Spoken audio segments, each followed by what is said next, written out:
Welcome to the show, Mr. Chapman. And we want to, with the girls in California at Betty's Brigade, are all hoping and praying that your beautiful wife hit a hole-in-one the other day. Not yet.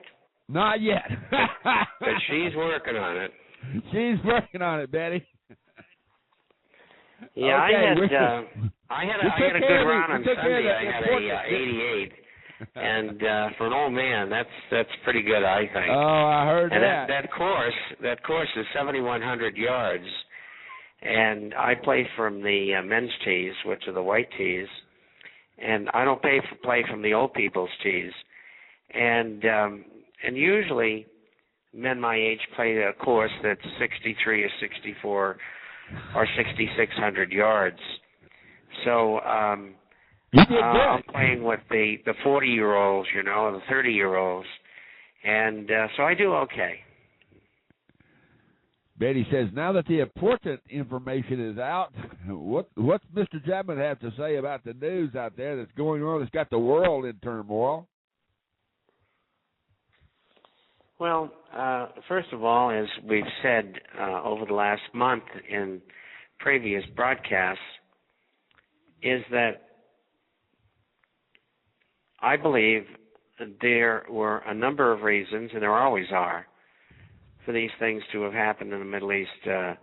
My original take was that the fall of the government in Tunisia and then followed by Egypt were CIA operations along with MI6 and the Mossad.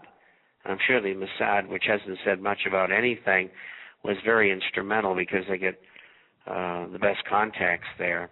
It's nearby, so to speak.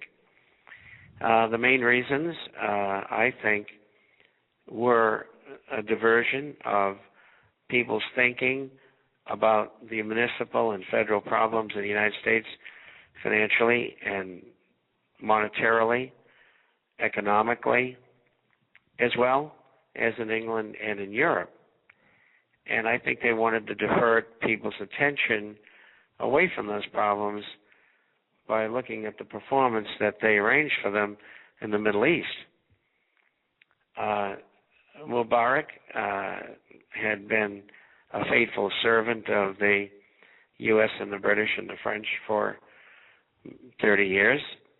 He managed to get himself $70 billion in the process, and he very quickly had to move it out of Europe because once he left and went to Germany and faked his aneurysm, he decided that he better move his money. And those of you who read Wednesday's edition of The Forecaster know that one of my sources told me, and this is a very good source, this is a source that gave me the Madoff affair 2 weeks before it happened. And it was in the International Forecaster. Everybody, of course, thought I was crazy. But as it turned out, I wasn't. And he says that Mubarak's money is at Bank Leumi in Israel, which I find rather unusual, but I guess they became very good friends over the years. And so that's what I'm told. The rest of what you see going on is an effort to keep things in all those countries, and there's many of them there, in a state of social and political turmoil, so that when the United States decides they're going to go after Iran, they won't have to deal with anybody else. And I think that's the second major reason. They had the basics there for revolution: high prices, high inflation, high food prices in particular, and governments that had been oppressive to the people for a long time. And I guess people were fed up with us as well. So it wasn't difficult to foment change. And that's what's going on. You can name them all: Morocco, Algeria, Tunisia, Yemen, Jordan, Libya, and Bahrain. And if you notice, Saudi Arabia is not really having any trouble. And they just decided to give out, I don't know, it was $3.5 billion to shut up the people so they wouldn't do what they were doing in other countries. And so you have this semi-chaos going on. And they'll probably keep it going until they decide that they're going to go after Iran. Because of the financial situation in the West, they need a diversion. They need a war. And that's what they'll have. And if other nations don't like it, then they can join and help Iran, and we'll have a third world war. And they're all for that. Because they can get more people killed that way. Because they think there's too many people in the world. They like to get rid of maybe 60 to 80% of them. And that's one way of doing it. And so that's what they're up to. And as we go along, we'll find out more and more. They caught another contract CIA player in Pakistan. He killed 2 or 3 people. Evidently, his mission was to give nuclear information to the enemy there, so to speak, Al-Qaeda, whoever it was. And he was a professional. He's back in the United States now. And the whole thing will disappear. And he'll go live someplace happily ever after. That's the way those things work. And so that's my take on what's going on. The price of oil hit over $100 today. It did the other day, too. And our government entered the market today and knocked it down. They had it as low as 96 after having gone to 100. And they came in and pounded the commodities in general. They hit gold and silver late after the spot market closed. They had it down $20 on gold and $1.50 on silver. And they're coming back now. I'm watching the aftermarket, which will trade here for another 40 minutes. That's the March silver contract and the April gold contract, which are called the outside months. And they came in and held the stock market up today, and hoping that it wouldn't take any more damage than it has. But we don't have free markets in the world, never mind America. Every market's manipulated today, and there is no freedom. It's called corporatist fascism, and that's what America lives under. And unless Americans are willing to throw these people in Congress out of office, we'll all end up 3 or 4 or 5 years from now living on our knees. And that's the way it's going to be. Because the American people are just, they don't get it.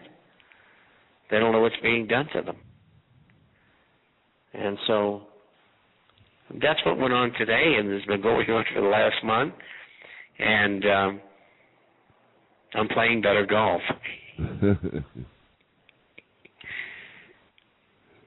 Mr. Chapman, Betty in California, the brigade out there, comes up, and they say here, all the girls here are concerned at what's going on with the debates in Washington, D.C. It appears that the debates are concentrated almost entirely on the debt side of the equation and barely at all on ways to enhance or help the economy grow. How has the playing field of what's acceptable in this debate been so misaligned, Mr. Chapman? Well, you have to accept the underlying concept that what we're experiencing here in England and Western Europe did not happen by chance. It wasn't an incompetence. It was planned that way. So if you look at QE1 and the stimulus, you have QE1 saving the financial sector of the United States and in Europe in general. The stimulus program of QE1 was about $870 billion, was to keep the economy along with the money created out of thin air by the Fed to keep it going sideways, essentially. We had 3% growth for 5 quarters, maybe 3.25. And you can't believe the figures, but anyway, that's what we'll use. Now we get QE2 and $862 billion more. And that's supposed to do the same thing, only the Fed money, which is $1.7 trillion in each instance, this time is being used to buy government bonds and the bonds of the GSE agencies, Fannie Mae, Freddie Mac, Ginnie Mae, and FHA, all of which are bankrupt. And the government's bankrupt, too. So we have QE1, QE2, $5 trillion will have been spent. And it's going to all be spent probably by June. And then they're going to decide what they're going to do next. Because they certainly have to keep interest rates down. And they certainly have to continue to inject money and credit, which is called quantitative easing, into the economy, or it'll collapse. And another one of the reasons for the move that they made in the Middle East and North Africa, and it's an important consideration, is the price of oil went up. And they can blame the loss of this recovery we supposedly were in. They can blame it on the price of petroleum products. $100 oil on an annualized basis means about $100 to $120 billion will be paid in higher oil and petroleum product prices. And most of that goes outside the country. So that means that the growth in GDP is going to fall. Now, it was going to fall anyway because QE2 and the stimulus was only going to supply a 2.2% to 2.2% increase in GDP. Now, with the oil coming along, that's going to drop at $100 a barrel by anywhere from 0.5% to 0.75%, taking, say, 2.5% GDP increase back down to 2% or 1.5%, somewhere down in there. And they're going to blame the problem on oil and the problems in the Middle East. So get ready for it. Now they're going to have QE3 and another batch of money from Congress. Same amount, $2.5 trillion net. And this time they'll try to pour it more into the economy. The reason why? There's an election coming in a couple of years. And they want everything to be very nice. And so that's the next step. They have to do it. Because if they don't do it, the whole thing collapses. But maybe they want that. Maybe they want to collapse now. They blame it on oil. They'll have a war with Iran. They say, we didn't do it. The oil did it, the higher prices. And those terrible Muslims in Iran, they did it. It wasn't us. And the dumb American public will believe them. So that's what we're heading into. Where can you be that's safe? Gold and silver, coins, bars, and shares. It's the only place to be. You got to have food in, whether it's canned food, dehydrated, freeze-dried, and be sure you have an extra water filter. And that's the kind that can go to the river and take out brackish water and you can drink it, not the one under your sink. And you all should be armed. Everybody should be. And you should know how to use them. In this audience, I'm speaking to the choir. And so that's where this is all headed.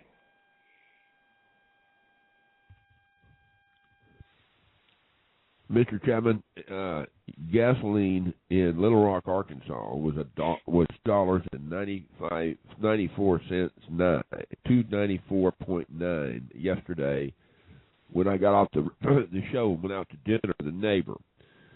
This morning at 11:30 a.m. Little Rock time, gasoline had jumped to $3.29.9, a 35-cent jump in a little over 14 hours. My question is there any justification for such a jump in less than one day, even with all the turmoil? No. You're being gouged. I didn't hear Pretty it. simple. I mean, if it had gone up 10 cents a gallon or 5 cents, or it would, it's acceptable because oil's moving up maybe in anticipation, but not much. They're just taking advantage of the public. I'm being told that there are some places in Europe that are paying $18 equivalent to U.S. a gallon of gas. Have you got anybody on that on those statistics overseas? I have heard those comments, but I haven't verified them. But I'm sure they're paying higher prices. The 2% of world oil production produced by Libya, I think, if I'm not mistaken, all of it went to Europe. And so if they don't have any inventory surplus that they can lean back on, oil prices in Europe could go up. But the Saudi Arabian government said, no, we're going to pump enough oil to fill in for Libya until that situation is put together, so to speak. And so I think maybe that in part was the excuse used by the U.S. government to knock oil prices back down today. I certainly don't want oil prices higher. And a correction could have been necessary, especially one generated by the Saudis, and the fact that they said that they will replace the Libyan oil going to Europe. And so maybe those prices in Europe, which went up outrageously, maybe they'll come right back down again. And, the situation, as far as I know, in Libya is still up in the air. Gaddafi is fighting a losing battle. He's not going to get any protection from anybody from the outside. Some of his pilots have refused to bomb and strafe civilians, their own people. In fact, they crashed their own planes. And they're using, from what I understand, Ukrainian mercenary pilots to do such things. And I wouldn't want to be them once Gaddafi gets moved out, which he will. He's going to go. The question is, how long will it take, and will U.S. or other troops have to go in there and bring order to a country that is really in chaos? And so it won't last long. And it's unfortunate people who get killed, but the people who plan this whole thing, they don't care about people. I mean, they have wars and 30 or 40 million people get killed. They don't care. You got to understand where these people are coming from. And even people within our own government, Henry Kissinger, call soldiers dumb, stupid animals. Well, I get news for Kissinger. My IQ's higher than his. So I wasn't a dumb, stupid animal. And someday he's going to find that out. The chat room, you forgot to convert your money. Convert your money back to U.S. dollars. Your prices Where is he, in Djibouti? I'm being told that in Sochi, Russia, gasoline's running about $3.96 a gallon for U.S. Imperial gasoline, and the price has not risen in over a week. Well, Russia, he had the figures just frozen in time. He forgot to put the division factor in there. The Russians don't have a problem with oil and gas. They produce lots of it, and they're coming along as well as can be expected. Matt in Sochi, Russia says it costs about $40. Okay, he says it costs. I'm listening to him here. He says it costs about $40 to drive 250 miles, which is about what the same price is here in the United States, Mr. Chapman. That's pretty good. Yeah, that's not bad. It's probably mostly taxes, too, because, they have their own oil to make into gasoline, et cetera. Matt says, unlike in the U.S., the Russians don't put the taxes on the side of the pump.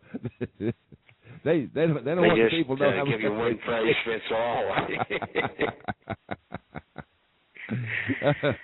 In the government car, the people that work in the government, they have a government card. They just go by. They just come up and fill up, and they may fill up their government car, and their wife will be with them, and they fill the wife's car up at the same time. Well, you're talking about there's a little larceny in everybody. He's telling me, he says, you ought to see the corruption over here, man. Sometimes some of these guys that work in government will drive up to the gas pump, and then their wife will show up, and then their two kids will show up. They'll fill all the cars up and use the government cars. And it goes on everywhere. It's part of culture, and every culture has its own culture, and there's certain things that are done within that culture, and Americans call it corrupt. But if they look at their own culture, they've got plenty of corruption. Amen. So they're not in a position to cast stones. You take a society for what it's worth, and I've lived over half the world, and if you're going to go and live in a country, you gotta play by their rules or don't go. Amen. We'll take a break. We're only doing a 3-minute break, so we'll be right back in 3 minutes, ladies and gentlemen, for station breaks on Wind Talkers Radio Network. 3 minutes. That's it, ladies and gentlemen. This is Drew Marines III. This is a Marines Disquisition heard around the world from Sochi and Kazan, Russia, the Crimean, Ireland, Wales, Scotland, across the little pond, every place, North and South America, and every climate. Across the big pond to New Zealand and Australia. Welcome back. This is the number one show on Wind Talkers Radio Network and the number one show on Blog Talk Radio.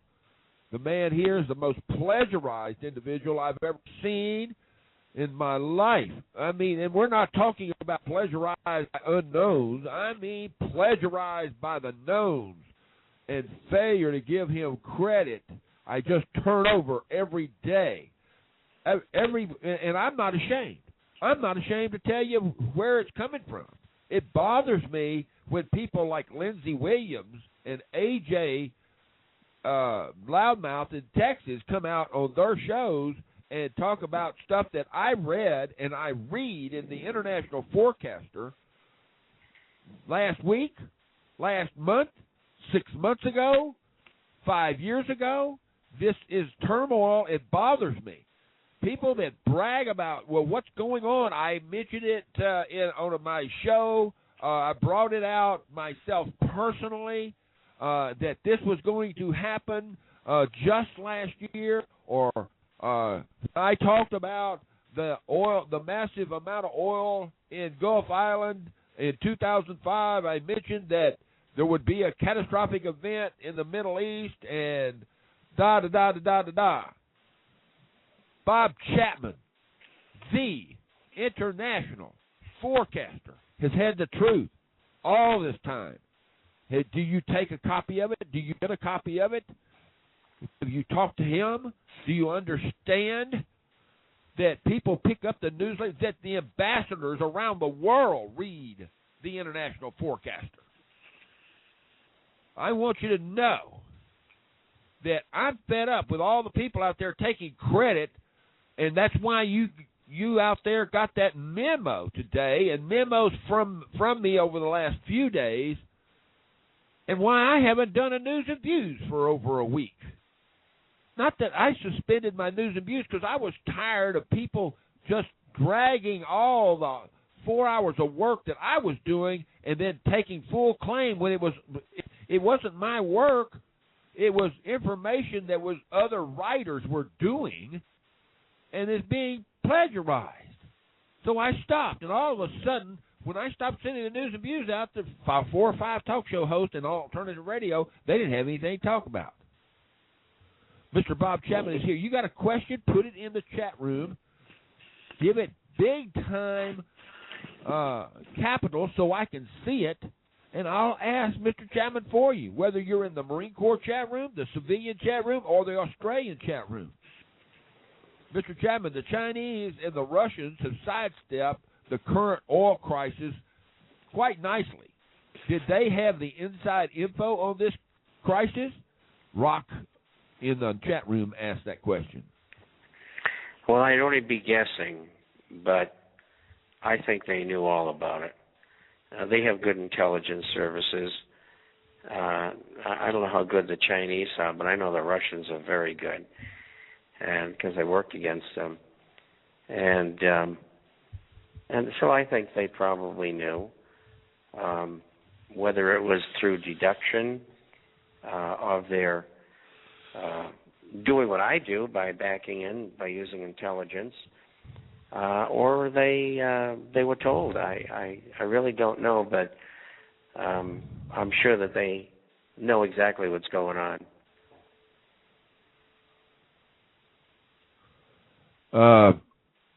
I don't know who asked the question. Oh, Energy asked the question. What can turn this around here in the United States with the U.S. with the Hillary Clinton turning over eminent domain? Is there anything that can be done without a bloody conflict? Well, since I released that story, which I got from the Ron Paul people, I have not seen anything further on it, and so I'm suspicious that it might not be true, and I'm going to have to do more investigation on that. I'm not totally convinced it's true, even though I released it, because I found it from a good source. And so maybe they get hoodwinked and put it out to me, and I get hoodwinked too, but I don't know. So we're going to have to wait for that one. Mr. Chapman, is this backwardization of silver over $1 means that it's bullish or bearish? When you have backwardation, you have something that is very bullish for the price of silver. Normally, the outside month, like right now in the case of silver, the February is a spot month. March is the outside month. But we're closing in real fast. But let's leave that out of it. It's normal for March to trade during the course of the month of February higher than the price on the spot month of February. So if silver is $32 an ounce, let's say it's $33.18, because that's what the spot closed at today. You would think that March would close with only 4 days to go at, let's say, $33.22, $33.24, somewhere in there, because of the close proximity of the 2 months. But that hasn't been the case. I don't know where March silver closed because I don't have the numbers yet because I've been doing programs. But if it closes at 33.15 or 33.10, it would be in backwardation. And it would mean that the spot month people were bidding the spot month higher, hoping to attract a seller because they need silver. And so backwardation is bullish for silver, gold, any other commodity. It's because there's not a lot of silver or gold or beans or whatever it is available. And so they have to raise the price to tempt somebody to come in and supply them with the silver, and that's what causes backwardation in this case. It's not an easy concept for most people to understand. Hey guys, the phone numbers are open. 347-308-8047. 347-308-8047. You can call in and ask questions. Mr. Chapman, what are the chances of the United States going into default next week by failing to increase the debt ceiling and pass a humongous budget? Well, the extension of debt, I don't know what number they're using, is probably about 17 trillion, maybe 18. And in the scheme of things, it doesn't mean much anymore because we have such large deficits, 1.6 trillion right now for this fiscal year, which ends September the 30th. But the Republicans are playing hardball, and rightly so. I'm looking at the March month right now, and it's not in backwardation. It's trading at 33.33, and spot closed at 33.18, so it's not in backwardation at the moment. Anyway, to answer that question, the Republicans are playing hardball because they want more cuts in the budget deficit. I think that the debt structure will pass. It has to. It'll bring the government to a standstill. I mean, the problems would be unbelievable. And the real key here is cutting. And my idea is to cut over a 5-year period approximately 7% a year and increase taxes over a 5-year period of about 7% a year. And in that way, you don't shock the economy, you phase yourself out of it, you accomplish what you want by getting the budget down, increasing the taxes, offset the budget deficit. They're not doing that. They have no intention of cutting anything if they can help it. All they're doing is cutting proposed increases. That's not cutting. What do they need? Well, the overall deficit, you cut 7%, you get chaos. So what they should do is cut 7%, increase taxes 7%, 14% of $1 trillion is 140 billion, and so 1.6 trillion, 14% of that would be 225 billion in round figures. That's what they should be cutting, and they're talking in terms of 60, and that's not going to cut it. So that's what they really should be doing. And both parties are at fault because they don't want recession, depression, whatever, when on their watch. And so they're not going to do it. They're all political prostitutes. And that's just the way it is. And they're all bought and paid for except about 5%. And most of them are compromised because of their personal lives. And then there's the good guys. And that's it. I mean, Washington is a swill bucket. That's very true. That's very true. Mr. Chapman, Gaddafi once stressed that Obama's presidency is, quote, a major historical gain. He is someone I consider a friend, Omar Gaddafi. Mr. Chapman, with Gaddafi's major problems in Libya, what effect do you think that's going to have here in the United States? Well, maybe after they depose him, he can come and live near the White House or something like that, seeing that they're friends. Oh, yeah. Mr. Gaddafi is responsible for the murder of hundreds of people, innocent people.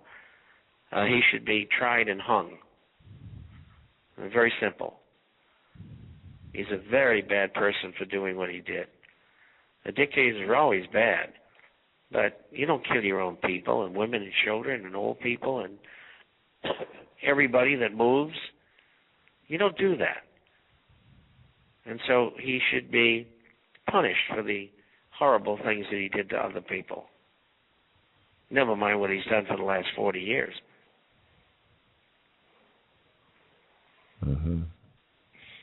But, maybe in Virginia or Washington, D.C., the illegal alien who is our president, maybe he'll find a place for him so they can buddy up and play basketball together or, be friends. But, I don't think it's a very good friend to have, a person who does those kind of things.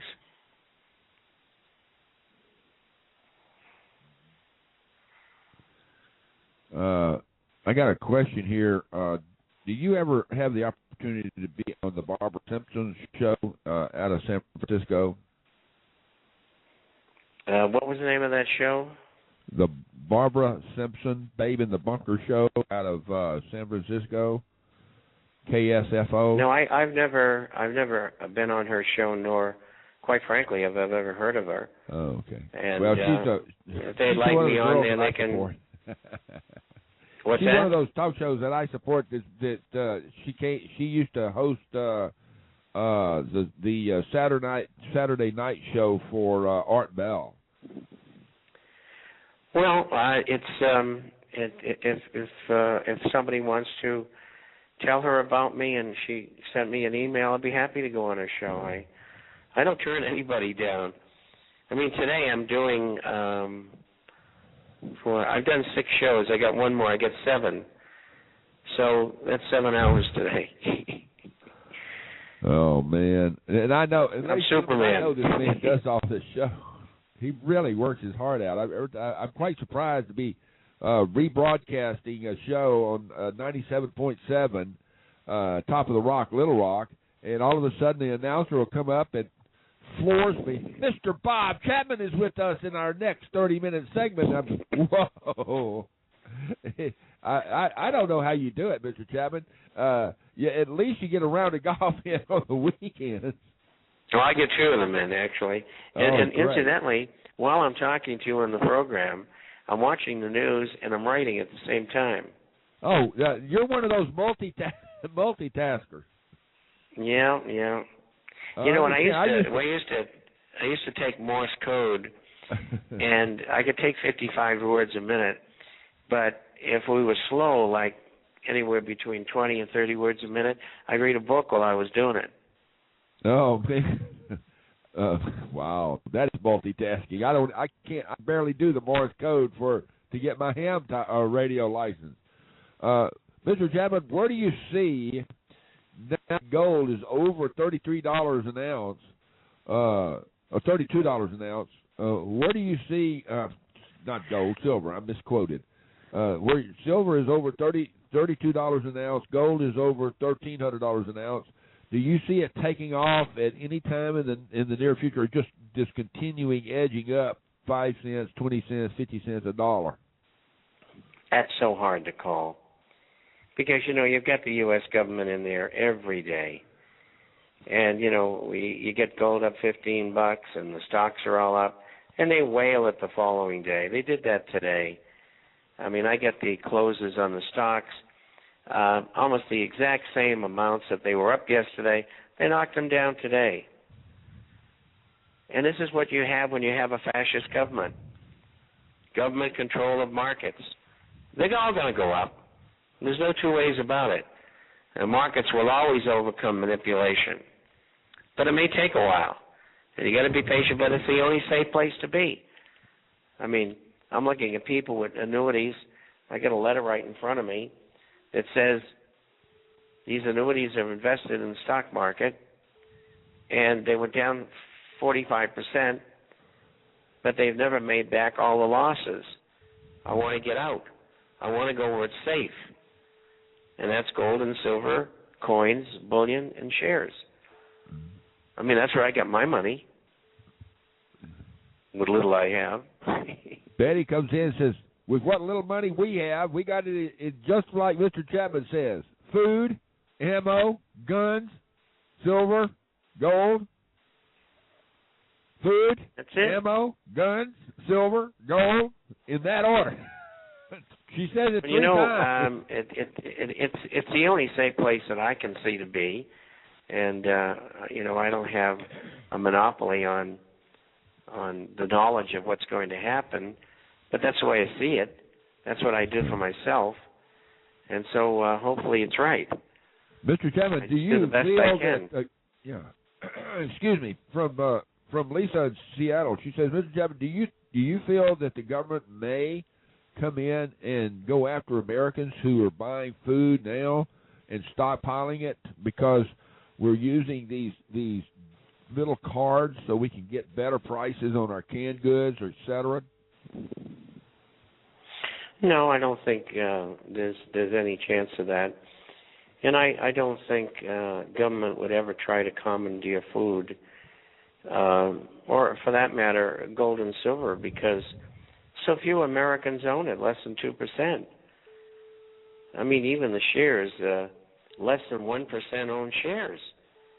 And so it's not worth their while. Weapons are a different story. But if they know if they go after them, they're going to get the business end. And a lot of people know how to shoot in America. And there's a lot of veterans. Yes, there are. There's a lot of veterans out there. They've had a.